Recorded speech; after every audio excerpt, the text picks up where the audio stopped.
আসসালামু আলাইকুম প্রিয় খামার ও কৃষক ভাই বোনেরা, দেশ ও দেশের বাইরে থেকে যে যেখান থেকে বসে আমাদের এই প্রতিবেদনটি দেখতেছেন, আপনাদের সকলের দীর্ঘ এবং সুস্বাস্থ্য কামনা করে শুরু করছি আমাদের আজকের প্রতিবেদন। দর্শক বন্ধুরা, আমি এই মুহূর্তে দাঁড়িয়ে রয়েছি একটি অস্ট্রেলপ মুরগির খামারে। এই খামারটার অবস্থান হচ্ছে ব্রাহ্মণবাড়িয়া জেলার বাঞ্ছারামপুরে। এই খামারের উদ্যোক্তা হচ্ছেন আতাউর রহমান ভাই। আতাউর রহমান ভাইকে আপনারা অনেকেই চিনেন। যে আতাউর রহমান ভাই অনেকদিন যাবৎ দেশের বাইরে ছিলেন। দেশের বাইরে থেকে এসে তিনি তার বাড়ির ছাদের উপর অনেক সুন্দরভাবে একটি খামার গড়ে তুলেছেন। তো আজকে আমি এখানে দেখতে পাচ্ছি যে আতাউর ভাই তিনি আরেকটি নতুন শেড নির্মাণ করেছেন। এখানে তিনি কিছু অস্ট্রেলপ মুরগি লালন পালন করতেছেন। আজকে আমরা তার এই অস্ট্রেলপ মুরগি লালন পালন সম্পর্কেই আপনাদেরকে জানাবো। তাহলে চলেন আমরা ভাইয়ের সাথে কথা বলি। যে প্রথম হইছে আপনি এটারে পরিচর্যাটা ঠিক মতন করতে হবে, পরিচর্যাটা ভালো করে করতে। আচ্ছা আচ্ছা, সব মিলে আপনি এখন খামার করে বেশ ভালোই আছেন? হ্যাঁ, আলহামদুলিল্লাহ। আচ্ছা আচ্ছা, তো ঠিক আছে আতাউর রহমান ভাই, আমরা আপনার অস্ট্রেলপ মুরগিগুলো দেখলাম। আপনার খামারে তো আরো অন্য জাতের মুরগিও আছে? অনেক জাতের মুরগি আছে। আচ্ছা, ওইটা আমরা আরেকদিন দেখবো। আজকে শুধু অস্ট্রেলপটাই দেখলাম। তো আপনি ভালো থাকবেন, ধন্যবাদ আমাদের সমাজের জন্য। আসসালামু আলাইকুম। ওয়ালাইকুম আসসালাম। আপনারা ভালো? আসসালামু আলাইকুম। ওয়ালাইকুম আসসালাম। আতাউর ভাই কেমন আছেন? এই তো ভালো, আপনি কেমন আছেন? আলহামদুলিল্লাহ ভালো। ভাই আপনার খামার অনেকদিন পরে আসলাম। আমরা আপনার একটা খামার দেখেছিলাম এক জায়গায়, যে ওই খামারটা এখান থেকে আপনি ছেড়ে দিয়ে আসছেন। তো এখানে দেখতেছি আবার অনেক সুন্দরভাবে আরেকটি খামার তৈরি করেছেন। একটু যদি খামার সম্পর্কে বলতেন। আলহামদুলিল্লাহ, আমরা খামার জগতে আছি আমি অনেক দিন যাবত। তো আপনারা জানেন যে আমি প্রথম ছোট করে আমার বাড়িতেই প্রথম শুরু করি। তারপরে আমি আপনার বিভিন্ন জায়গায় ভাড়াতে আমি খামার পরিচালনা করি।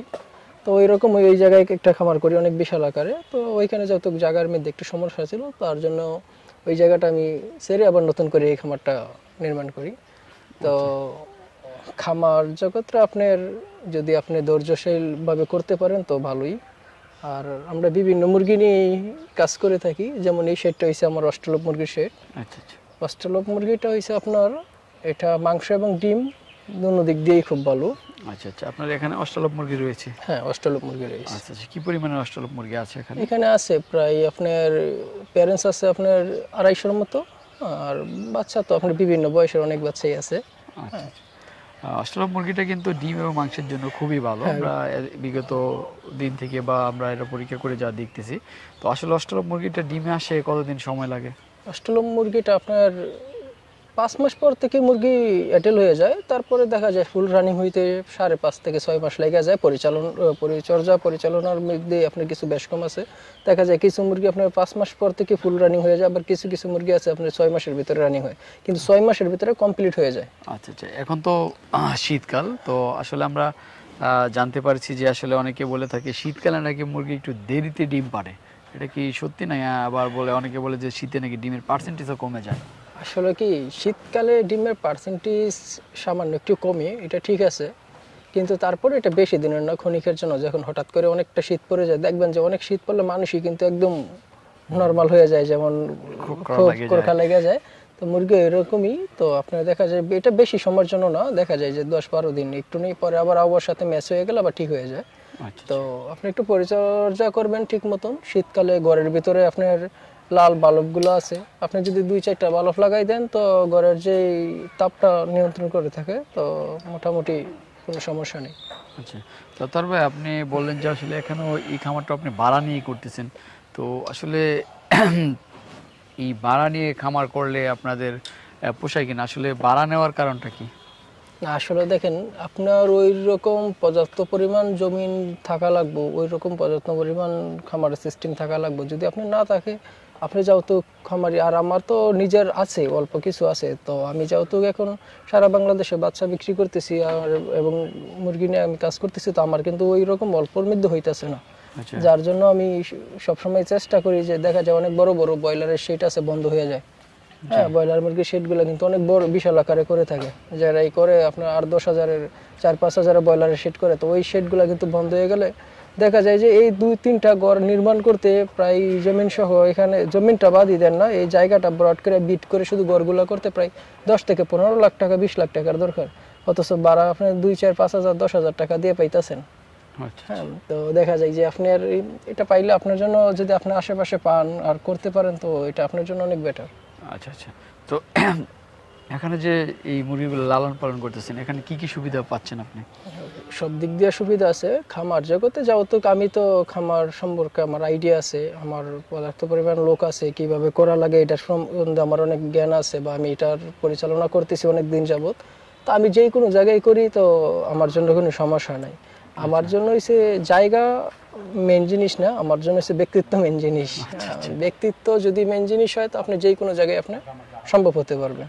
আচ্ছা, এই অস্ট্রেলপ মুরগিটা তো অনেকদিন যাবতে আপনার লালন পালন করতেছেন, আসলে অস্ট্রেলপ মুরগি লালন পালনের লাভটা কি রকম? এটা তো আমরা শুনে আসছি যে দুই দিক থেকে লাভ, ডিমের জন্য এবং মাংসের জন্য। আপনার কাছে কোনটা বেশি ভালো মনে হয়? দেখেন অস্ট্রেলপ মুরগিটা হয়েছে, দেখেন মুরগিটা যদি আপনার শুধু যে মাংসের জন্য যদি আপনি বিক্রি করে দেন তো এটার জন্য এক ধরনের প্রফিট আছে, যেমন আপনি 2.5 মাস 2 মাস 2.5 মাসের একটা প্রজেক্ট।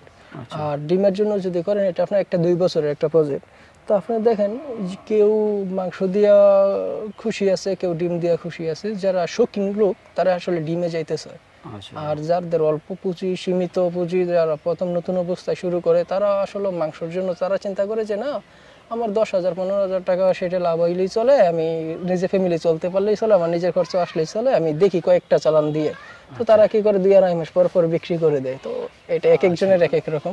আচ্ছা, আসলে মুরগিটা কিন্তু সেম দেশি মুরগির মতো, কিন্তু একটু বড় হয়। একটু বড় হয়, আবার অনেকে দেখা যায় যে অস্ট্রেলিয়ান মুরগির দেশি মুরগি বলে বিক্রি করতেছে। আচ্ছা আচ্ছা। হ্যাঁ, তো দেখা যায় যে এই জন্য এটা লাভটা একটু বেশি, মানে একটু বেশি আসে, কারণ একটু মিথ্যা কথা বলা লাগে, বললেই দেখা যায় যে দেশি বললে কাস্টমার তার চিনতে পারে না যে আসলে কি এটা দেশি নাকি অস্ট্রেলিয়া। আর অস্ট্রেলিয়ান মুরগি আপনার খাবার খাইতে দেশি মুরগির মতনই টেস্ট, আর দেখতো দেশি মুরগির মতোই। আচ্ছা আচ্ছা। তো এখন তো শীতকাল, এখন আপনারা যেই বাচ্চাগুলা বিক্রি করতেছেন, কোন কোন সাইজের বাচ্চাগুলো এখন আপনার এখানে আছে, বা কিরকম সাইজের বাচ্চাগুলো বিক্রি করতেছেন? হ্যাঁ, আল্লাহর রহমতে আমাদের এখানে বিভিন্ন ধরনের সাইজ আছে, যেমন আপনার 0 থেকে আপনার প্রায় 3.5 থেকে 4 মাসের পর্যন্ত আমাদের কাছে অ্যাভেলেবেল আছে।